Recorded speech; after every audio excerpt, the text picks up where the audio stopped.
Hi everyone. My name is Kevin Warzala, and I am here today answering some interview questions that I've received. So I'm gonna read the question and then just sort of give my thoughts about each answer that I might have. So let's get started. The first one that I got was, if you lost everything tomorrow, would you start a new life or try to continue and rebuild the life you had before? This one is really interesting. I guess it kind of depends on what the definition of everything would be. I think number one, if it's talking about like the stuff that I have, like this house or like all of my clothes or my Nintendo Switch or whatever, then the answer is absolutely I would just start a new life. I don't have a strong attachment to the stuff that I own. And moreover, having like a new beginning is an exciting thing for me. I'm the type of person where I've lived in 7 different countries before. I'm really, really happy to like try something new and to like have a new chance for myself to be a better person. Every time that I've moved to a new country, I feel like I've improved a little bit as a person. But that's only if the definition of everything is stuff that I own. If we want to talk about like the things that actually matter, which are people, if I lose the people that I care about and the people that I love, you can't replace that. There's no way to like rebuild it. So you would have to be you would just have to move on, right? So those are two like completely different feelings that I have. Like losing all my stuff is an exciting thing and a chance to start anew. Losing the people that I love and the people that I care about, that would be a disaster. I don't think I could do anything. I don't think I could move on or I could rebuild my life. So that one. That's an interesting first question. I really like that. The second one that I got was, how do you balance work and personal life?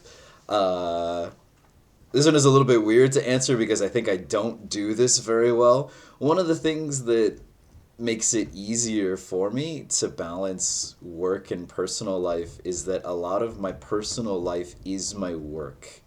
The stuff that I like to do, the stuff that makes me relax is working hard. I don't know if you can call that work or if you can just call that like engaging with the things that I care about, but to be able to like take something seriously and to care about something is a relaxing, fulfilling emotion to have. And so I don't feel like I need to separate working hard from my personal life. Um, yeah. I think it's important to always like take time for yourself. I think that's probably like the biggest thing is just whenever you have a night or if you have a day where you have nothing to do or you have like some free time, it's really, really important to just like use that time. And so whenever I have free time, I try to be as lazy as possible. Right after I finish this interview, I'm just going to sit down and play video games or I'm going to watch a movie. I'm just going to completely zone out. So I guess that's how I separate my work and personal life. Question number 3.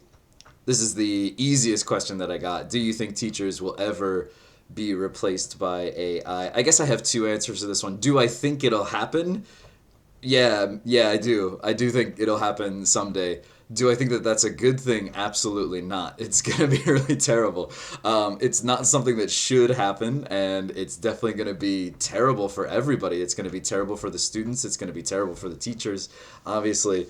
But I do think that because I'm at my core a very negative and cynical person, I do think that somebody's going to try that. And if I'm being honest, I think somebody is going to try to do that very soon. I think in the next year, we're going to see programs that are being sold to parents that are going to market it as like an AI tutor, right?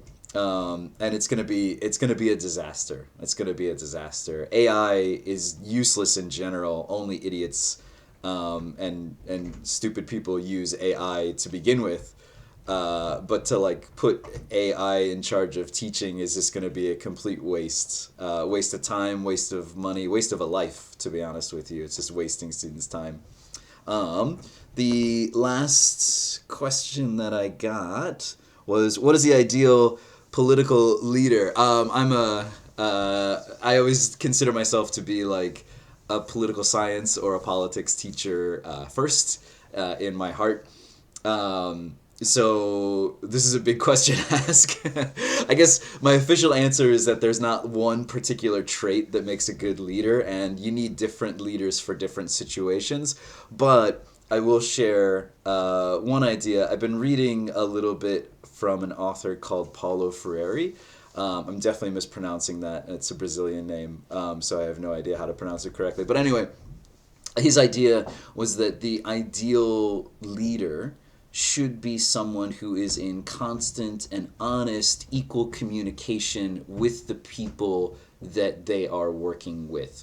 So usually, like, a lot of leaders sort of look down on the people that they are communicating with, or trying to make someone think how they think, to kind of like change their mind or to influence them.